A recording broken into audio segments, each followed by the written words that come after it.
हाय, अगर आपकी बहन है तो ठीक है, आप स्किप कर सकते हैं, और अगर नहीं है तो फिर ये वीडियो हमारे बारे में है। राखी पे साहब सबके पोस्ट देखे, सब वो सब अपनी जगह बहुत बढ़िया। हम 3 भाई हैं, मैं, ज़ीशान, अरबाज। तो हमको कभी भी ऐसा वो बहन वाला घर तो हमारा रहा नहीं। मैं मजाक में भी अक्सर कहता हूँ कि हमारे घर में मेकअप का सामान और सेंसिटिविटी दोनों नहीं पहुँच पाया क्योंकि बहन नहीं थी। थोड़े बड़े हुए तो फिर वो थोड़ा सा आसपास के लोग को ही ना, मम्मी को आके रियलाइज़ तब तक तो नहीं हुआ छोटे में। और लड़के अगर आप हो तो बहुत ही इनसेंसिटिव आप माहौल में आप पलते बढ़ते। कोई मम्मी को आके बोल जाता था कि तुम्हारी तो कोई बेटी नहीं है, तुमको तो बस लेना ही लेना है, देना कुछ नहीं पड़ेगा, है ना। तो जिस पर हमारी मम्मी बड़ा रोना धोना मचाती थी, जिस वक्त हमको तो उस वक्त समझ नहीं आया कि क्या मतलब, ठीक है, मतलब जैसा भी है। बाद में जब थोड़े बड़े हुए तो हमने वो लोग देखे जिनकी बहनें हैं, और हमको थोड़ा थोड़ा कमी खलने लगी उस बात की।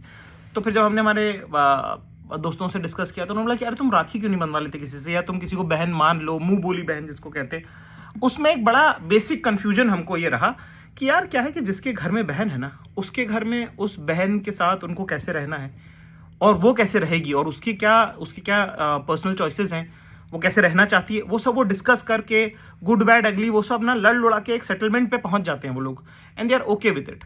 क्योंकि आपके घर में कोई बहन नहीं है तो आपको कोई प्रेसिडेंट नहीं है उसका, आपको मालूम नहीं है कि कहाँ हक है कहाँ नहीं है, कहाँ बोल सकते हैं कहाँ नहीं बोल सकते हैं, कौन से लड़के से वो एक्चुअली बात करना चाहती हैं जो उनको पसंद है, और आप शायद बोलोगे नहीं नहीं ये नहीं कर सकता, कौन सा परेशान उनको कर रहा है ना, जिसपे आपको एक्चुअली इंटरवीन करना चाहिए, या वो एज अ भाई आपसे एक्सपेक्ट करें कि आप इंटरवीन करें।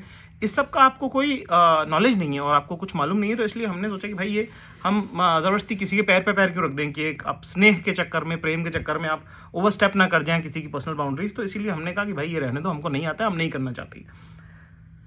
अब जब इतने साल गुजर गए हैं, अब जब हम पलट के देखते हैं तो हमको परवरिशों में भी बड़ा फर्क रहता है। हमने बहुत सीखा और हमने कोशिश करी कि अपने छोटे भाइयों तक ये बात पहुंचाएं हम, है ना, कि सेंसिटिविटी क्या चीज़ होती है। और बहुत सारी चीज़ें जिनकी बहनें हैं उनको पहले से ही पता रहती, हमको बहुत सीखना पड़ा, हमको पूछना पड़ा, लोगों ने हमको बहुत बताया, है ना। People were very kind to us, girls were very kind to us to teach all of it. पर अब बस यही कहना चाहता हूँ साहब कि जिनके घर में नहीं है उनको बहुत कमी उसकी खलती है, जिनके घर में है उनको बहुत खुशकिस्मत है आप लोग। एक बहन होना आपके घर में एक्स्ट्रा माँ होने जैसा है। वो मातृत्व का हर भाव जो है वो पूरा करती हैं। मतलब ये इसमें सिर्फ काम वाली बात नहीं है, एक इमोशनल सपोर्ट जो है वो माँ जैसा आपको प्रोवाइड करती हैं, यू नो। और अगर आपकी बड़ी बहन है तो साहब आपके लिए वो माँ और बाप दोनों का रोल प्ले कर सकती हैं। तो बहुत खुशनसीब है अगर आपकी बहन है तो, आप मुबारक हो आपको। और हम जैसे बदनसीब लोग जो हैं वो बस देख के ही आप लोगों को जो है जल सकते हैं, ईर्ष्या के भाव में रह सकते हैं। पर कोई नहीं, है ना, हम जीवन बहुत लंबा है, कुछ ना कुछ आएगा, ऐसे नहीं तो वैसे, है ना। ख्याल रखिए।